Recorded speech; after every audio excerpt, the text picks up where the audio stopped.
Truck dispatching is at a crossroads. What used to be a simple phone call and rate negotiation is now turning into a high-tech, high-risk game of survival. In this video, we will break down what the future of dispatching really looks like and why many won't survive this shift. Stay until the end to learn how you as an owner-operator or a dispatcher can adapt and thrive. Let's address the elephant in the room, and this is the language barrier. This is the first thing and the most important thing that us dispatchers have to try to perfect in order to gain trust from carriers and from owner-operators. I understand most people will not care about your accent or about your background as long as you're doing your job, and that's what's great about this country. But let's be honest, a lot of people will distrust someone with an accent or a really terrible accent. Now, that doesn't tell you that you are a bad or incompetent person. It just signals you that you may not know enough about this industry, about the way the things are done in this country, or maybe that you're even from across the sea and that you don't know enough about trucking in order to be a good dispatcher. Many dispatchers today work from overseas, often without strong English skills or an American accent. This might seem harmless, but for brokers and truckers, it builds distrust and miscommunication.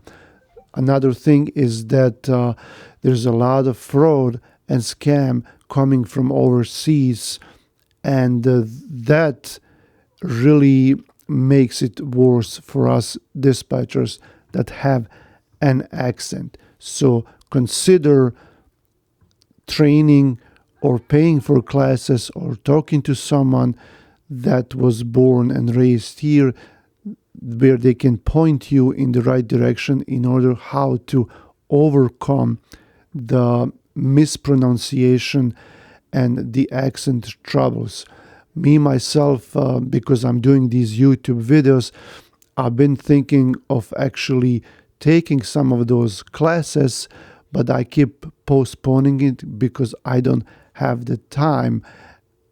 My accent is different than, let's say, Asian accent or Indian or Pakistani, but it still sometimes could send a wrong message. Especially in these videos, we will have sometimes people commenting on that and saying rude things, but it's what it is. I can't prevent that, and that comes with being exposed over there on the YouTube and on the internet. The second thing is fraud prevention and tools that hurt legit dispatchers. With fraud rising, brokers now rely on verification tools such as Carrier 411, RMIS, Highway.com, and Carrier Assure. While these tools help prevent scams, they also flag dispatchers operating from foreign IPs, even the honest ones. This means legitimate dispatchers can get blacklisted just for booking from outside of US, and this is one of the biggest problems right now for dispatchers from overseas. Even if you're a dispatcher from here, from United States, you will have enough trouble as it is, but especially if you're not from here, it will be very hard to start and to stay in this business. Another thing that's not helping dispatchers is the AI and the rise of automation. AI bots are starting to negotiate rates and book loads automatically. Companies like LoadSmart, Convoy, and Circle are testing or implementing already systems that don't require human dispatchers at all. But here's the truth. AI doesn't care about driver safety, needs, or preferences. It just wants to move freight, and that's dangerous. Imagine you have someone that's pushing for better rates, for better carriers, for better scores, but they don't know enough about driver hours, about certain situations, how to prevent them, and how to overcome. These AI bots, in my opinion, are mostly trained to concentrate on the rates and the profits. They don't care much about human to human interaction. And this business, whether people like it or not, is still very conservative. It's still based on partnerships and communication and connections and old school handshakes. With AI, that's all being deleted, and that's why most people are not attracted to this business as they used to be. Another thing is oversaturation and inexperience.